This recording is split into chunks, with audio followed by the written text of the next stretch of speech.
a lot more that I expected for sure. Hey, Eric in the back and then over to Pedro. Elvis, Eric Mora de Telemundo, ¿cómo describirías tu camino en las grandes ligas? ¿Cómo describirías a los Rangers de Texas? ¿Qué es lo que te llevas de ellos? Y si nos puedes compartir un poco qué sientes en este momento, porque hablando con varios jugadores que se retiran, pasan por muchas emociones. ¿Qué sientes tú en este momento y cómo describes tu camino a lo largo de estos últimos años aquí en las grandes ligas? Sí, no, mi carrera en realidad, yo pienso que fue una carrera muy bonita. Como ya lo estaba comentando, nunca tuve nada en mi mente, ¿no? Como pelotero. Cuando llegué a Grandes Ligas nunca pensé que iba a llegar a 2000 hits, los números que terminé teniendo. En realidad, llegué a Grandes Ligas con la mentalidad de sobrevivir y mantenerme.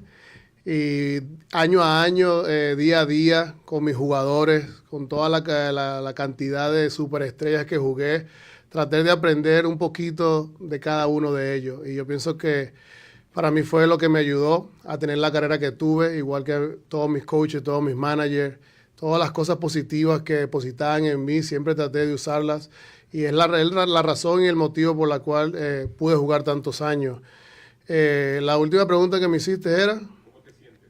¿Cómo me siento? Imagínate, son emociones que es muy difícil ahorita vivir. Yo pienso que ya después del día de hoy, que ya es oficial que me retiro, empezaré a sentirlas un poquito más, o cuando veo videos, fotos, ¿no? de mi carrera es cuando las emociones salen, pero como te digo, en realidad estoy muy contento. Estoy en un estado de mi vida que me siento súper feliz, súper contento, en paz, con mucho amor, mucho gozo, y en realidad esto es, sí era una página de mi carrera, pero viene la mejor, ¿no? Que es con mi familia, con mis hijos, y ayudando, ¿no? Al próximo Elvis, al próximo jugador que pueda venir. Así que feliz, puras cosas felices lo que tengo en mi mente. Las emociones que pasan por mí son todas positivas, y agradecido con Dios, por supuesto.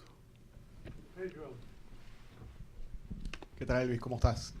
Bueno, preguntarte también dos preguntas. La primera, cuando ves que tu nombre queda en la historia de la franquicia, por ejemplo, líder en bases robadas, en juegos disputados quedaste segundo, cuando piensas en eso, en lo que tu nombre va a representar con los Texas Rangers, ¿qué te pasa por la mente? Y también, como pelotero venezolano, estar en una lista donde estás, creo que 10º en hits, con nombres como Miguel Cabrera, Andrés Galarraga, Bob Abreu, David Concepción.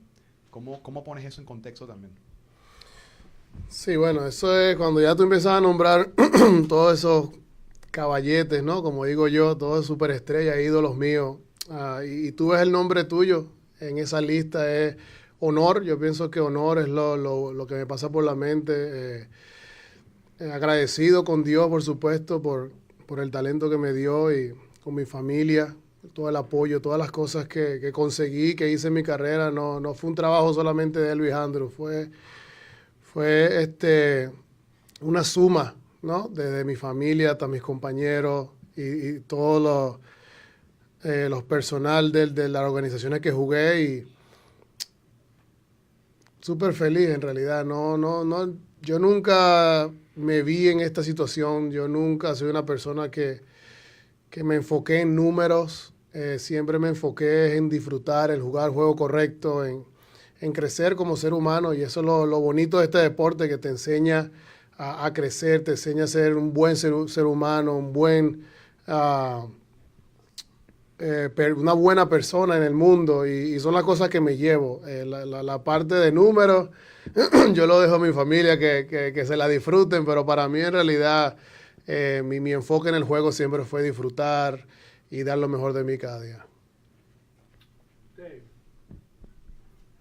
So Elvis, earlier, Evan was asking about 2,000 hits and all the big career landmarks and whatnot. And reflecting back on your career, you used the word fun, I don't know, 3-4 times in that answer. So I'm kind of curious. First of all, that's appropriate. Are there moments, or a couple of moments, no one looks back on 2,000 hits, but are there moments that you look back on that stand out in your career? Yeah, I mean, a lot of moments. I mean, from my first hit, against Cliff Lee here at home or in the old ballpark when it was so cold. from, going to the World Series for the first time, winning the first postseason division, first postseason series. So many, man. It's so hard to describe one, but I think that, I think all of those are for fans and for my family. For me, I'll take it, all the advice that Michael, all the advice that Wash, all of my teammates gave me. That's what I'm taking. The moments, yeah, I'll remember about it, and when we watch it, it'll bring memories.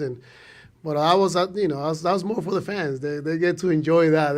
We were working, we were doing it.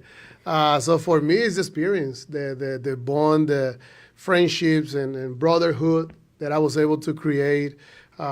Even learning the culture, learning the language, which I still battling with, right, Mikey?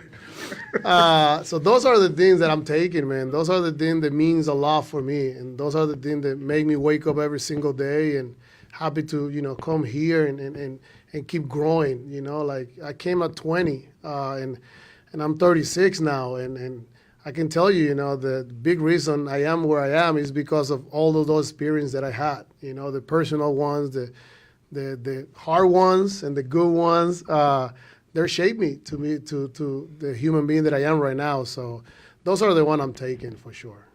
Anything else? One or two more? Two more. Elvis, with all your accomplishments as a Texas Ranger, your number will probably be retired one day. How did you end up with number 1? Did you ask for it, or did somebody just give it to you? And I have a question for Wash. Do you think Elvis will make a good coach? You want to get Elvis' answer first and then mine? That's a good question. That's a really good question, how I end up with number 1. I can guess. Because I don't know the answer. You have to ask. Probably Wash know the answer more than me about number 1 or Mikey.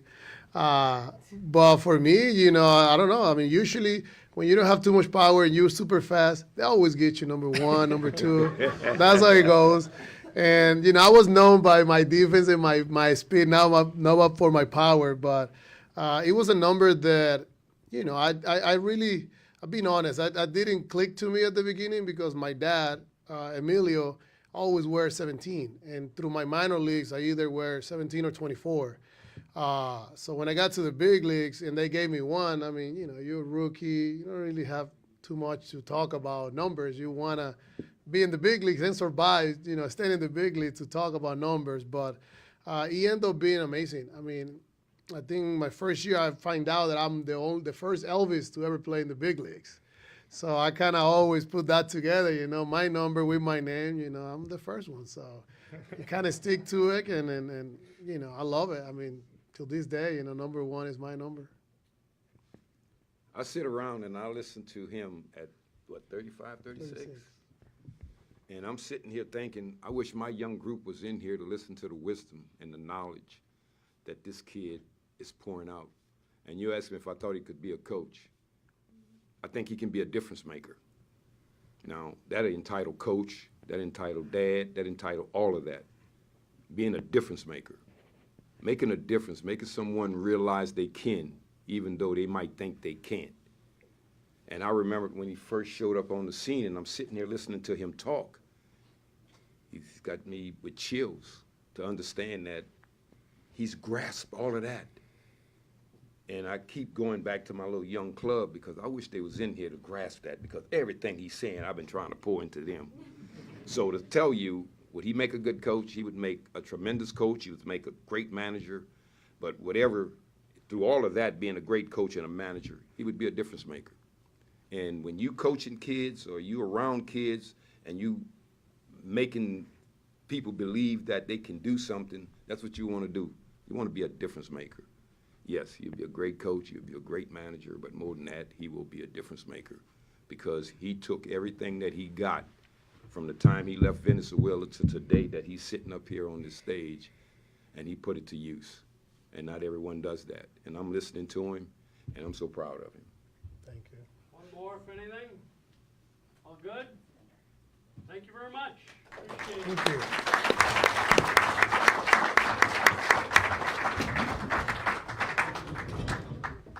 You've come a long ways, man. I love you, dog. And you got a long the way best to go. teacher. It's a long way to go for sure. Especially at 35, 36 years old. Yeah, but what are you gonna do? I don't know. But you brought a lot with you, though. A lot of people don't bring it Good with job, them. John. See what I'm saying? I'm listening to you. You brought it with you. You gotta be a good listener, right? That's right. And you gotta learn to listen. It's the only way you're gonna learn when you listen, and when you listen, you learn. If you eliminate any one of them, you fuck it. You gotta have presence and you perform. And you always gotta have your presence, and your presence is always there, even when you wasn't performing. That's awesome, bro. It is. I know you gotta do your thing. That's awesome. Thank you for bringing me. He told me he wanted to do it when we was in town. That means a lot to me. It really does. Because me personally, I never did what I did to get accolades. You know what I'm saying? I did what I did, but that's who I am. And that's what I do. And that's who you are.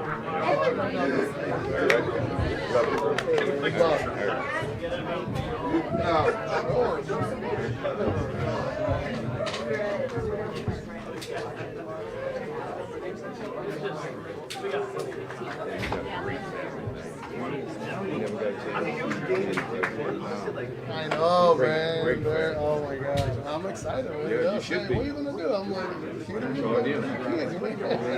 Soccer dad, football dad, oh my God, I'm doing everything. and that's awesome. I wouldn't do baseball yet. Okay. I don't have All right. no passion. Okay.